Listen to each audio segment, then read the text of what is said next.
Giving all praise, honor, glory to Yahweh by Hashem, Yahweh Shah by Hashem, Rakakwadash. The honors to the apostles and the elders of Great Millstone, and the sincere shalom to the Hakim that's out there pushing their sincerity and the truth and their sound doctrine. It's gonna be a real quick video, man. I actually just scrolled past a video, one of the brothers' videos, and he said, you know, the title of it was "This Is Not Your Rest." You know what I'm saying? And I'm sure he, you know, because he just that's the title. I'm sure he brought out that Micah 2, and which we get ready to get. But yeah, man, just to, you know, further expound on it, man. This ain't our rest. You see the stuff that's happening around you, the things that you got to go through, the things that you got to see. You know what I'm saying? Our living conditions, our eating conditions and stuff like that. You know, the stuff that we eat, right? GMO foods, all this stuff. I mean, you name it, man. You name it. You know what I'm saying? And we all a form of depressed. You know what I'm saying? This ain't our rest, man. And this is and go ahead, read that. Come on. This is Micah 2:10. It says, "Arise ye and depart, for this is not your rest." Right? Because it is polluted, it would destroy you, even with a sore destruction. Right? You know, arise and depart. You know, this is not our rest at all.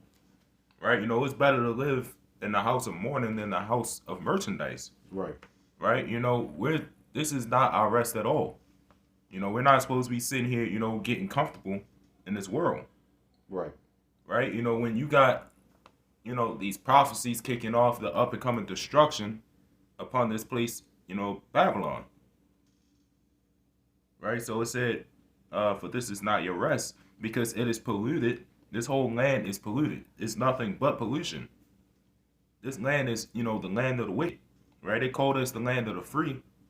But, you know, it's the land of pure wickedness. You know, it's a vexation spirit. It says, it shall destroy you, even with a sore destruction. Right? So, you know, this place will destroy you. You know, we seen it in the parable of the sower. Right? You know, some were devoured by the fowls of the air. You know, that's the influences of this place. And coming up out of that, being in a house of mourning, it keeps you out of that comfortable state of mind. Right. You know what I'm saying? Like being in a house of mourning is you know, it like I said, it stops you from being comfortable. You know what I'm saying? It keeps you on your toes. It keeps you awake. You know, it keeps you aware, right? And that's part of the arising and departing from this wicked ass place. Don't get comfortable here, man. You do what you gotta do. You work. You do what you got, and live your life a little bit. You know, hey, do what you gotta do, man. You know what I'm saying? Find some sort of comfort, but well, some sort of I don't want to say comfort. Well, yeah, some sort of comfort, because if you don't, you're gonna bug the hell out, right? Don't get overly consumed. I gotta take my own advice. Don't get overly consumed, you know, with F the world or nothing like that. But that's all part of staying out of that comfortable state of mind. You know what I'm saying? Being in a house of mourning is constantly doing what you gotta do, man. Don't get comfortable here, man. Right? And once you get comfortable, you stop paying attention to news events. You just stop paying attention. You stop being a watchman. Being a watchman is not not being lax and being just being sitting back in a rocking chair, just being comfortable, man. No, a watchman is on guard. You know what I'm saying? He's not in a state of mirth and celebrating right now. No, he is conducting business. He's in a business state of mind, right? And that's part of being in a house of mourning, is being in a business state of mind, doing the Lord's business. This is why we don't joke around about this, right? When you come into this truth, it's all about business. Then, man, we don't care about your feelings, right? We don't care. You know what I'm saying? Now we have compassion, no doubt. I'm not saying we just stone cold, you know, heartless ass people. You know what I'm saying? We got emotions too, right? So I say that in balance. But at the end of the day, this shit is still it's not shit, but it's about business. So arising and departing, this ain't your rest. Being in a state of oppression make of a wise man mad. That's Ecclesiastes 7, right? I believe. Yeah, 7. Oppression makes a wise man mad. And when you're mad, you're out of that mirth, state of mind. You're in a state of mourning. And mad meaning wise, meaning because once you're angry at something, it's like you're more wiser to something. You know what I'm saying? If that makes any sense. This is Romans chapter 13, verse 11. It says, and that, knowing that, Salakia, and that, Salakia, it says, and that knowing the time, that now is high time to awake, not woke. You will never see woke in the Bible, right? Or you will never see the term that somebody was awoken or woke. I'm woke now. You will never find that term in the Bible. That's bullshit. Okay? It says now it is that now is high time to awake out of sleep, for now is our salvation nearer than we believe. This is why it said in Micah 2, it said, right, or rise and depart. Right? Right now it's high time to wake up. Right? For all the people that fell out, it's soon, you know what I'm saying? As soon as this whole C virus thing kicked off and you fall out, it's just like, well, what the hell is wrong with you? This is what you've been prophesying about, and now that it happened, now all of a sudden you want to fall out. Right now it's high time to wake up. Right now is not the time to be falling out. Right. You fall out, you're still going to know, you pretty much knew everything. Right? In the back of your head, you're still going to be like, well, damn.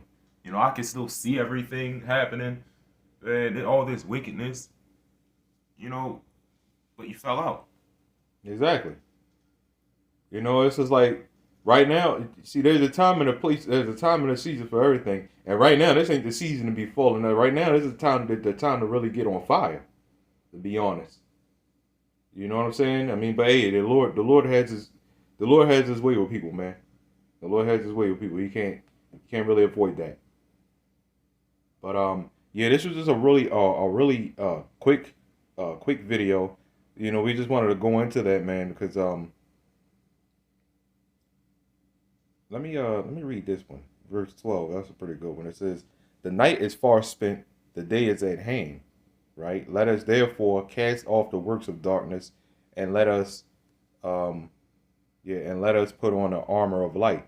Let us walk honestly as in the day, not in rioting and drunkenness, not in chambering and wantonness, right? Not in strife and envying, but put ye on the Lord Yahushai, whom the world inwardly calls Jesus Christ, and make not provision for the flesh to fulfill the lust thereof. Now, when you mention again, being in a house of feasting, right, is being in the flesh, because right now we're nowhere near. Well, Salaki, let me not say that, but right now, this is definitely not the time to be feasting. You know what I'm saying? This is what we get pissed off about the Passover. How these other Israelite camps treat the Passover, right? Like a big ass party bash, right? And it's just like, that's not what what are you celebrating about? In the Passover, they weren't celebrating. They was in haste, and they was hearing people dying, killed. Yeah. Right, it had to have been like real fearful. Exactly. That's a memorial. It ain't no goddamn feast, man. That's a serious thing. But these other Israelite camps, they look at it as a big ass feast. We gonna go to a beach, we gonna dance, and we gonna drink. It's like, man, it was a solemn assembly for a reason. Right? It was a solemn assembly for a reason, because it's serious. Something solemn is serious. It's not. It ain't no crazy music playing. You know what I'm saying? The children running around and shit like that. It wasn't none of that, man. It wasn't none of that. While you may say, hey, yeah, I mean, it's a good thing getting together and doing that stuff. The Lord requires perfection. And no, so that right there, no, is not a good thing, man. That's wicked. So it's the same thing with this, man.